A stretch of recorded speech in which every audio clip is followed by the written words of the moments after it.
a conductive wire, and you were so electric. I had no say when you came so near, and just passed right through me. Hey everyone, welcome to Geekdom is Back. I am joined by a brand new guest today. I'm talking with Dan Pullen about the Pixar movie WALL-E, which came out in 2008. It doesn't seem like it came out that long ago, but it has been a while. Dan, how are you doing today? Oh, I'm doing pretty good. How are you doing? Thanks for having me on. Of course, I am doing pretty good as well. Doing lots of podcasts during the quarantine, and Yeah. I like it because I get to keep a nice backlog of episodes. Oh, yeah. That is good. That is good. It's funny. We haven't been podcasting that much. My counterpart generally records at his library, which is now shut down. So he has no place to record. So we're kind of taking a hiatus, and I'm watching a bunch of different type of movies than I usually do. Well, that's a plus for you, I guess, because you get to just kind of watch whatever you want. And I understand the struggles that a lot of people have been going through. Thankfully, I already worked from home, so I had this thing down. So basically, I just sit here and do podcast stuff pretty much all day because I edit podcasts for work. Okay. Well, yeah. So you work, you play, it's all intertwined. Nice. Yeah, exactly. And WALL-E was one of those movies that definitely felt a lot more like play than work when I was preparing for this episode. So it's one of the Pixar movies that just brings such human emotion to these non-human characters. And it felt similar in the way that Toy Story does with how they humanize the toys. And it's just something that I think Pixar is so good at. So is there any one thing in particular with WALL-E that stood out to you? Well, I watched this with my kids. So I've got three sons, one who's turning 15 and twins who are turning 12. Wow. And my 15-year-old, this was definitely one of the movies that he was obsessed with. You said, you mentioned it came out in 2008, so it came out when he was 3. By the time he was 4, he was watching it, multiple times a week. And I think to the point where I honestly got sick of it at one point or another. I was like, let's watch something else, please. But, and it had been quite a few years since I had sat down and watched it. So I told them all I was going to rewatch it and asked who wanted to come. My 15-year-old came because, one of his favorites. And surprisingly, my twins, one of them loves movies. Okay. And the other one can barely make it through 20 minutes of a movie. Sometimes he'll sit down and watch a movie with me and he'll be like, I'm going to go. He wanted to watch WALL-E. And that was a shock. He says he loves it. He loves the little robots. And it's cute. And something that they both commented on was the silent film quality of it. And I was really surprised that they both liked it. It's the thing that probably is most endearing to me about this movie is just that so much of the first half, at least, is a throwback to so many genres and pieces of film that I love. The incorporation of the musical numbers with Hello Dolly and that, how the main character reminds me of like Don Knotts or Danny Kaye, and how they really worked to have that sort of Chaplin-esque Hal Roach quality to it. Like, I'm not surprised that I love it for those aspects. I was surprised my kids loved it for those aspects because they don't even know what those aspects are. Right. And I think that's something else that Pixar is great at doing. They make these movies that are for kids, but they're not entirely for kids. I would never say that, oh, it's an animated movie, it's for kids, I'm not going to watch it, because I've loved so much of Pixar's work. And granted, I haven't seen everything. I'm missing, Cars, Ratatouille, a couple big ones that I think a lot of people have seen if they're Pixar fans, but it's something that I've noticed over the years. Yeah, I'm missing a couple as well. Like I said, with having kids, I've had to watch some of them that I didn't even want to watch. But most every single one of them is great because, you know, there's humor for kids and for adults, and the storytelling itself is, you know, it has an emotional quality, and, you know, you really get to feel the impact of what the characters are going through.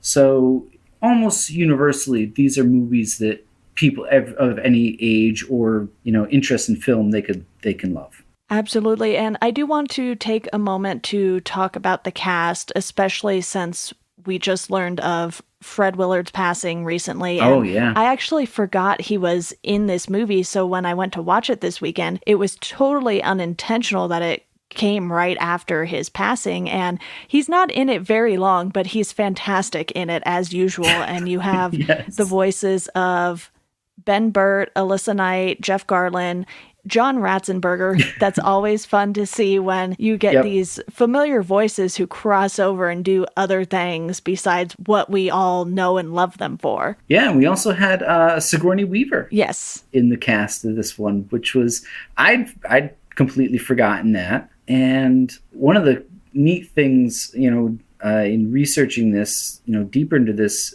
Ben Burt, who voiced Wally and various other robots, he's done a lot of voice work, especially for Pixar films.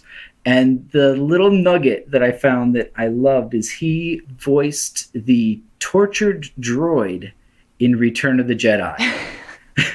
That is quite the nugget. Yeah.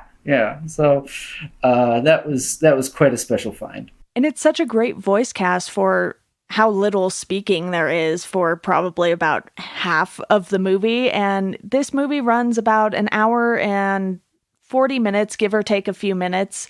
It's not something that's super long. And most Pixar movies really aren't going to be pushing that 2 to 2.5 hour limit like some of the latest live action movies do, just because of the extent that they go through to get this animation done at such a high quality. And it's one of those things where if you go back and you watch something like A Bug's Life and Toy Story, you can see how different the animation is and how much the technology has evolved. But I don't think that necessarily means it's easier to create these movies.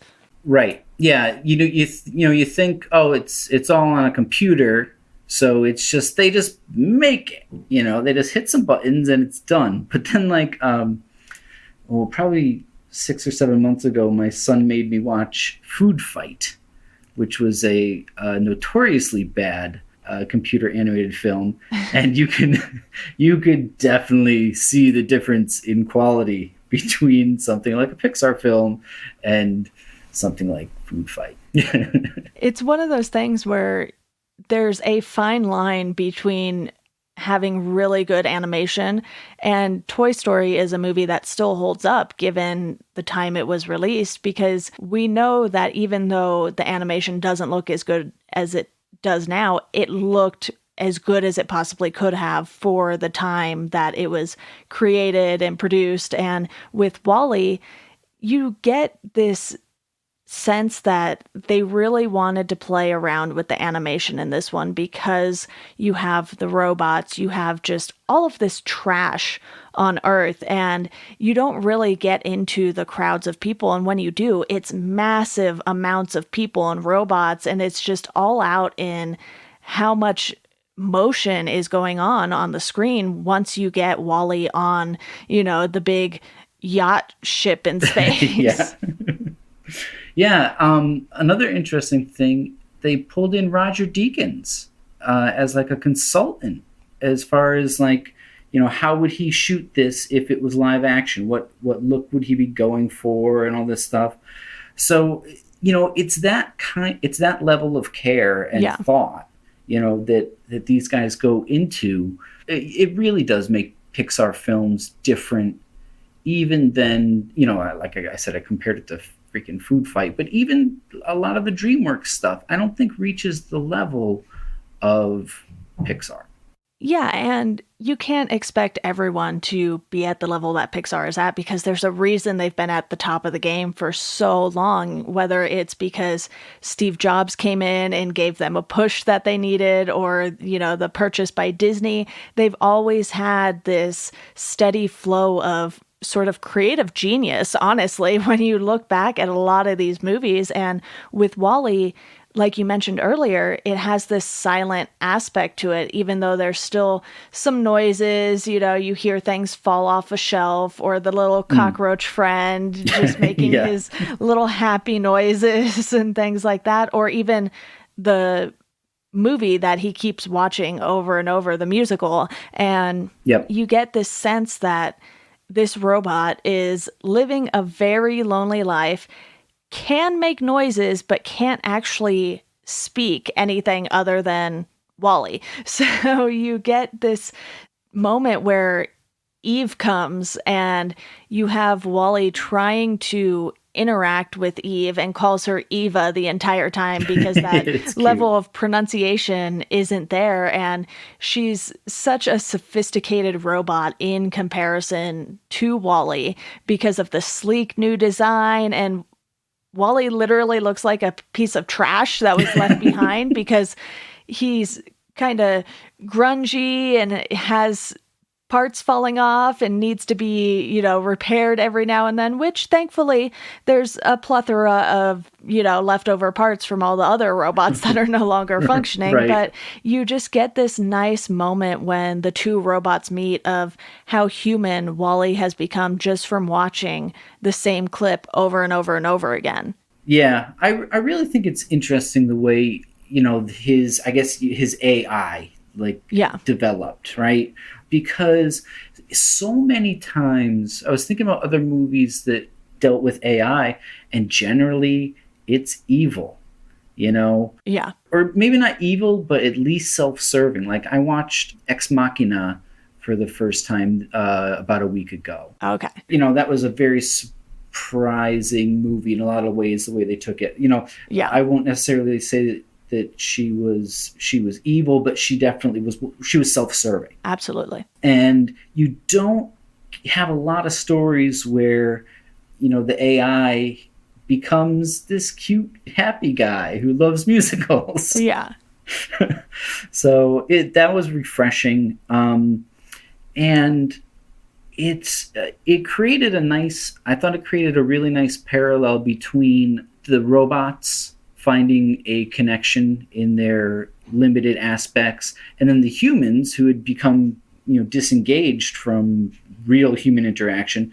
So you had the John Ratzenberger character and the I can't remember her name, but you had those two human characters who all of a sudden kind of looked away from their screens for a minute, and they were able to interact and form a bond the same way that Wally and Eve did. Yeah, and you also have the little robot rebellion, which is something that Solo put into play with the droid rebellion and droids getting freedom in that movie. So it's one of those things where you see that and you're like, wow, everything was so regimented for not only the robots, but the people as well. And they have essentially been brainwashed to just watch these screens all the time. And this was coming out at a time where social media was getting more and more popular and the news was all over the place. You couldn't escape the news if you wanted to. You still can't today. I mean, you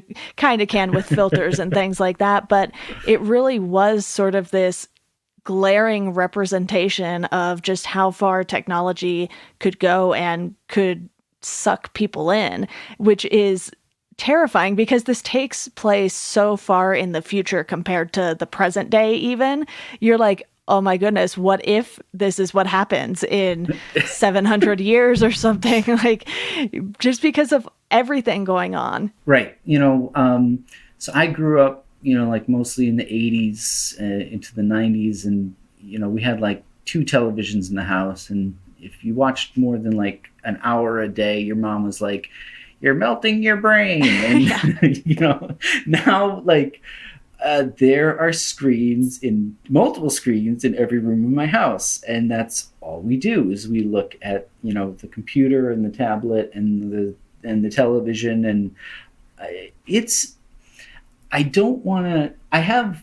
have faith in humanity that, like the outside world and human interaction is something that is beautiful enough that it's going to keep us together, but at the same time, it is scary. It really is. And since we're doing a video Skype call right now, you can probably see the large amount of books behind me.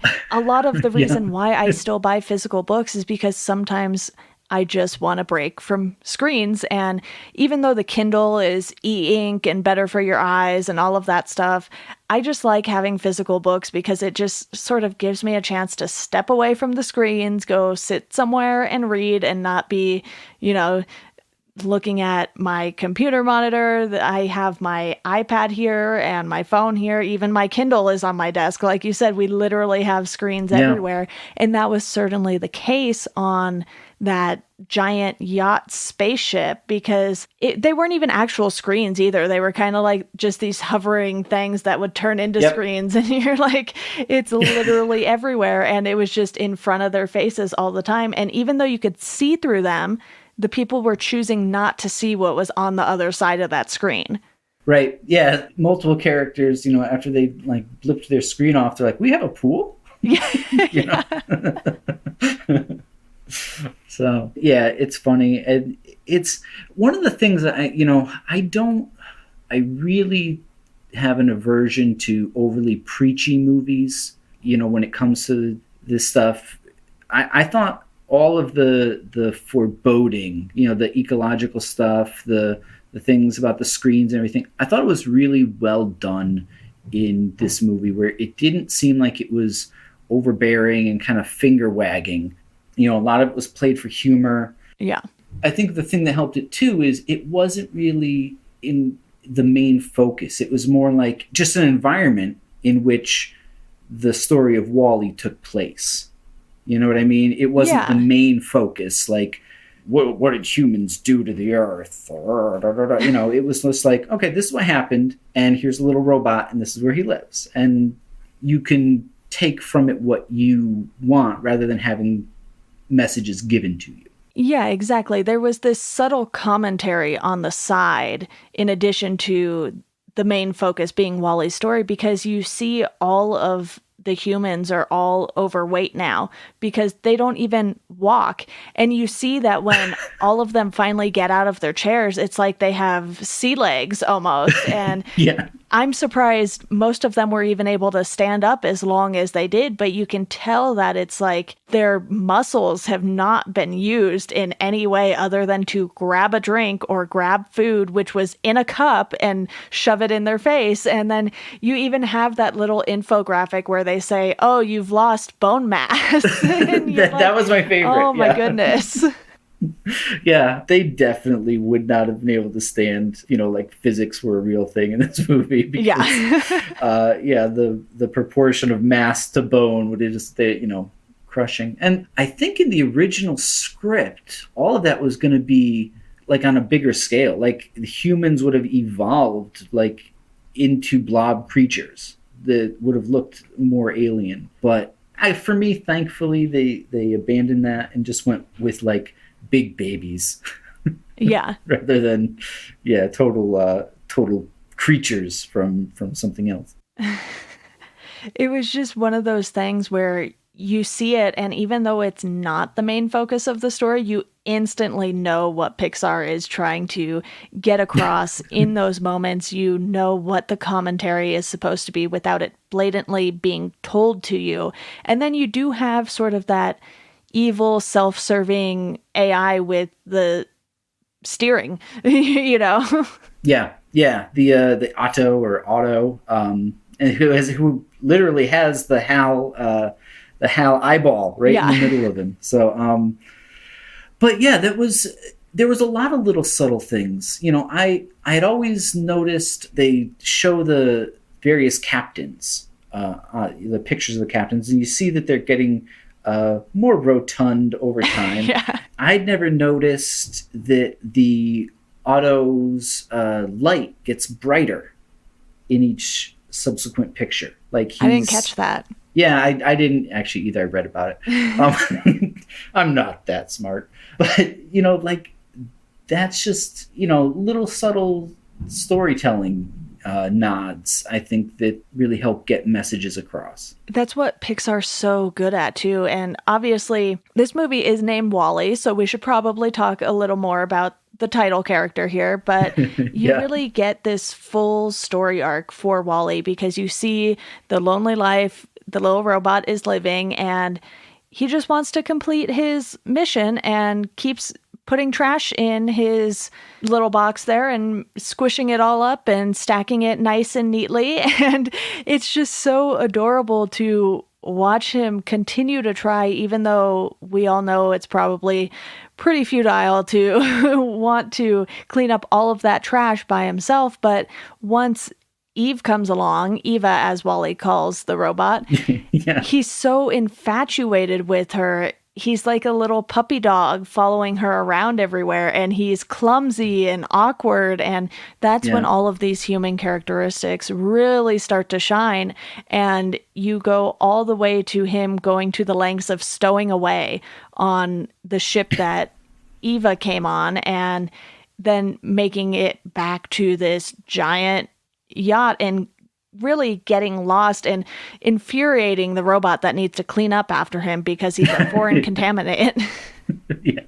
That was a really funny part. I think I mentioned before, Wally really reminded me a lot of Don Knotts. Yeah. And in particular, I don't know if you ever saw the movie The Incredible Mr. Limpet. I did not. Where Don Knotts becomes like a fish, and he falls in love with a fish named Ladyfish. God, that's a horrible name, but that's what her name is. Anyway, it's very much it's a similar story in a lot of ways because Ladyfish, she's been a fish all her life. She's much more sophisticated, and she's kind of teaching Don Knotts things along the way.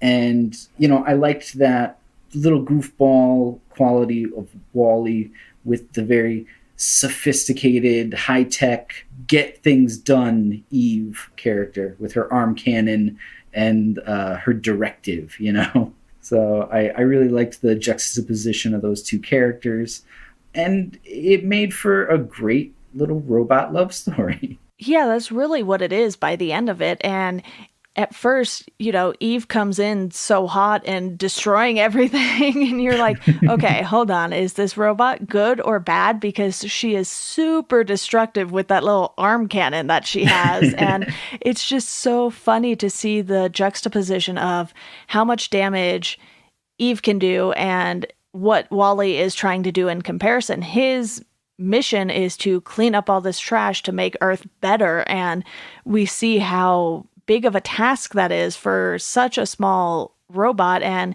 you see his personality and his little living space with all of the Christmas lights strung up and this whole mechanism that he has going round and round so that he has everything stored nice and neatly. So there's something very mechanical while very personable about him. And with Eve, you're just like, oh my goodness, she's going to accidentally blow Wally up when you first watch them meet. And he kind of makes these little noises and she freaks out and blows up a whole mound of trash. And you're kind of like scared for Wally for a bit there. And then you find out what her mission is, and it's to see if there's any life. And there's this one little plant that gives both of them some hope in the end, and even winds up giving the humans hope. So just finding that one small thing drives the entire second half of this story, and it's such a clever way to push things forward in the story without being so blatant and having to force it in there. Yeah, because it, almost quite literally, you're getting the humans back to their roots. Plant roots, haha.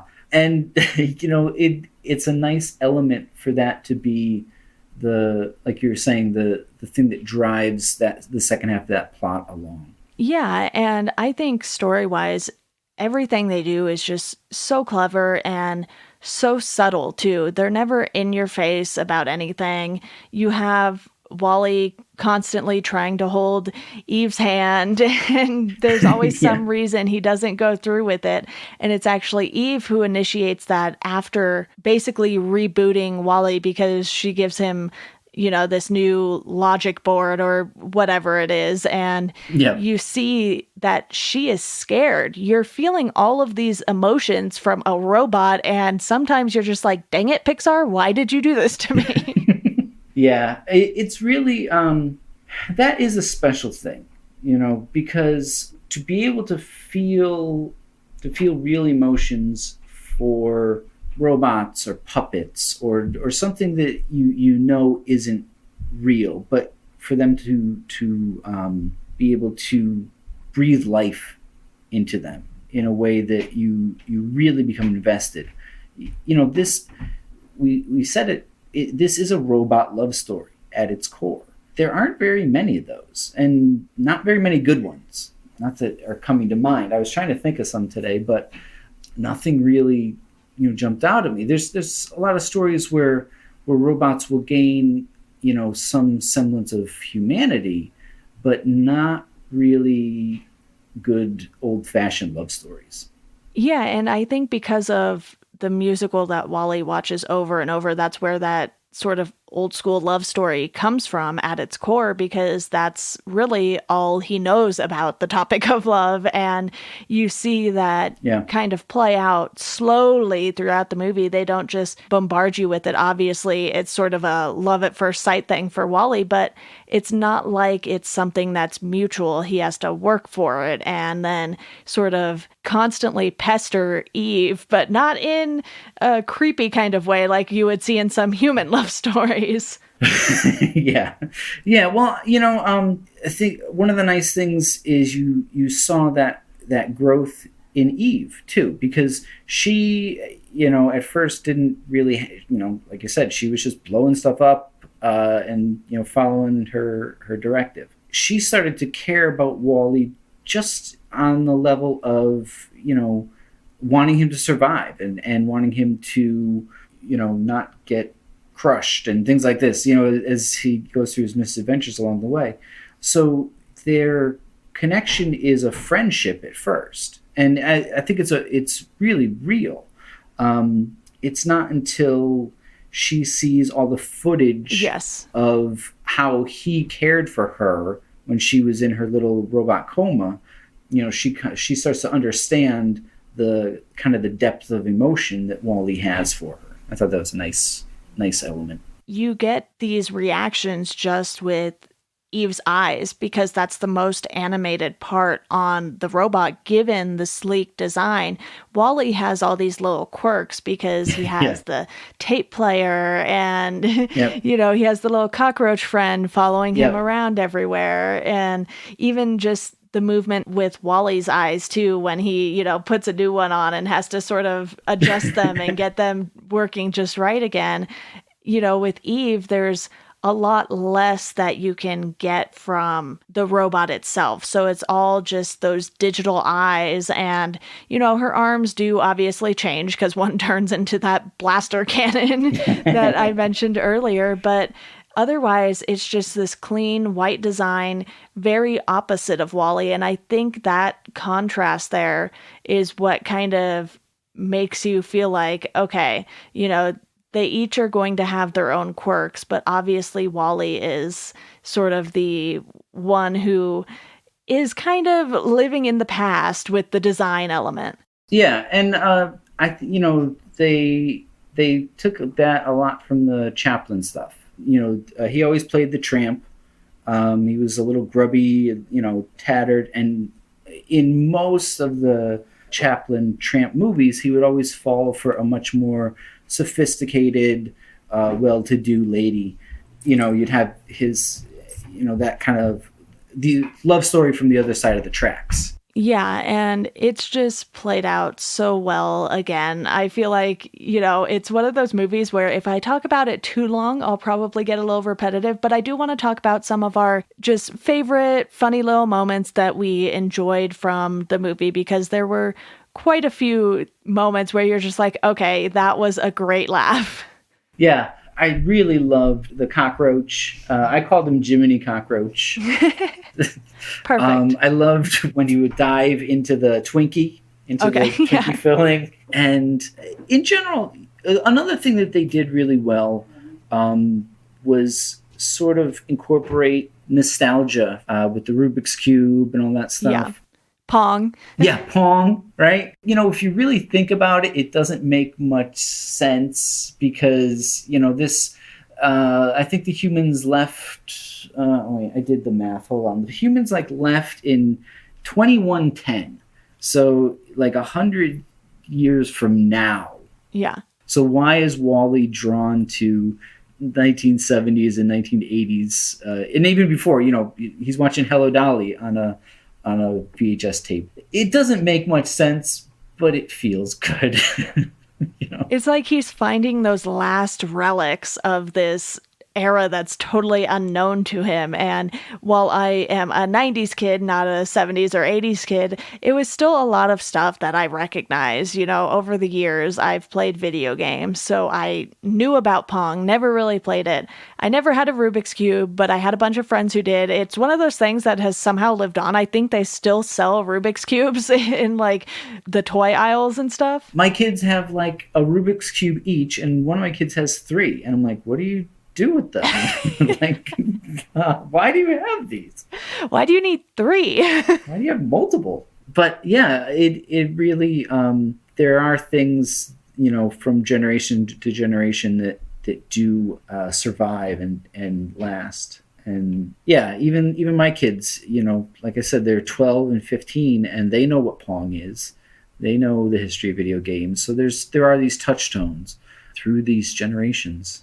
And they hit a lot of the right notes in Wally. Yeah, and then you have the ball and the paddle that he tries to play with, and it just hits him in the eyes and hits him all over the place. And it's just one of those little things that just makes the movie so much better. And I really loved when the captain was like, "What is Earth? What is sea?"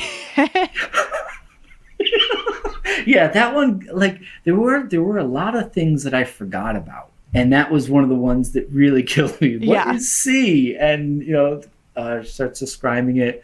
And, it's stupid, but that whole thing about growing pizza, it's that's dumb, but it's hilarious at the same time. Yeah, because these people have been so disconnected from land for so long, most of them probably were born on this yacht spaceship thing and have no idea what any of this stuff is. So it just goes to show how long they've been away and how disconnected they have become from history in general, because they don't even know what these things are. And it's how do you not know what the sea is?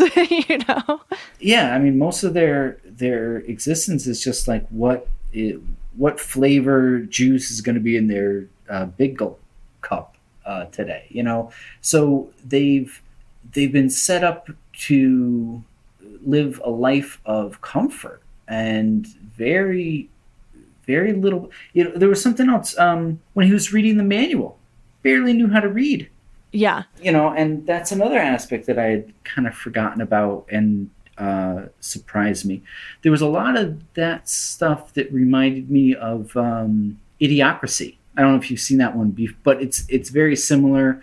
A guy travels into the future, and he was super dumb in our time, but 600 years in the future, he's the smartest person on the planet because he knows how to do basic math and what a screwdriver does and things like that.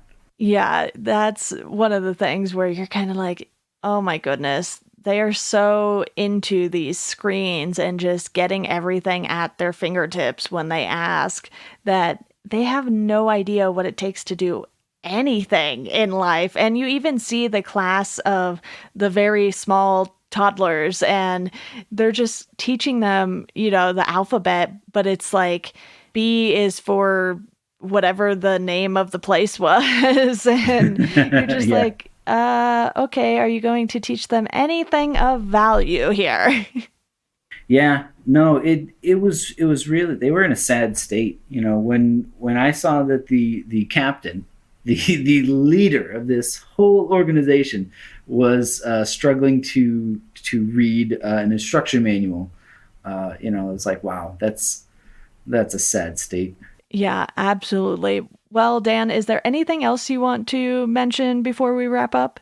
Oh, do you know what I did? I rewatched some other movies Okay. from my childhood that had similar qualities in that they were largely silent. I watched this was silent. The animated film The Snowman Okay. from 1982. It's about half an hour long, and much like the Polar Express, it comes from like a picture book. But unlike the adaptation of the Polar Express, they kept that visual storytelling element. So I had a really good time revisiting that. It was really beautiful. And the other one that I watched was The Black Stallion from 1979. Okay. Again, that one, very much like Wally, was a movie that was in two halves. The first half, there's a shipwreck, and a boy and this black stallion end up on an island off the coast of Africa. And it's a boy and a horse. What do they have to say to each other? So they just spend much of the movie kind of interacting silently and getting to know each other and riding and swimming. And it is absolutely gorgeous. And the second half of the movie becomes like a horse racing tale. Okay. With Mickey Rooney in it, and it both halves are really good. But I found it interesting to go back and kind of take a look at those, and it just a lot of it that because, like I said, my kids, that was the element of this story that they looked at and talked about, and that really surprised me. So I started thinking a lot about the way visual storytelling maybe isn't featured that much anymore. And, it's something, you don't always need to be force-fed this nonstop action and noise and dialogue and everything to get the point of a good story across. Yeah, I totally agree. And even though I'm obviously a big fan of the geeky movies like Marvel, DC movies and things like that, it's one of those things where sometimes it's just refreshing to watch something that is so beautifully done like Wall-E. And I didn't go back and revisit any other movies, but I did watch the little Bernie short. Oh, yeah. Oh, I'd never seen that before. I watched that too. Yeah. Yeah. I watched it because I saw it pop up on Disney Plus, as these things do, because they put pretty much all of the Pixar shorts that exist on there. Yep. And I was like, I think I watched this because I have done an episode specifically just on Pixar shorts. So I had gone back a while ago and watched a ton of them. And some I had remembered, watching before the movies came on the VHS tapes back in the 90s and things like that. But with Bernie, it was just kind of like this fun little story of a different robot from that robot's perspective. And Wally and Eve were still present, but it wasn't entirely about them. You just see sort of the mundane life of this one robot and how it can get messed up so easily by these other robots that aren't even paying attention to what's happening. And it was just such a cute little moment. And you can tell there was like this frustration, and it was just a nice little supplement to the movie. Yeah, it definitely was. And if you go back through like all the old, Looney Tunes shorts and the MGM shorts and stuff, most oftentimes you have the Daffy Duck and Bugs Bunny and Droopy Dog and all that stuff. But there were a lot of cartoons like that, even back in the day, where everything was music cues and facial expressions and kind of a throwback to silent comedy. And a lot of those things tend to be forgotten, with the big iconic characters from the old cartoons kind of taking center stage.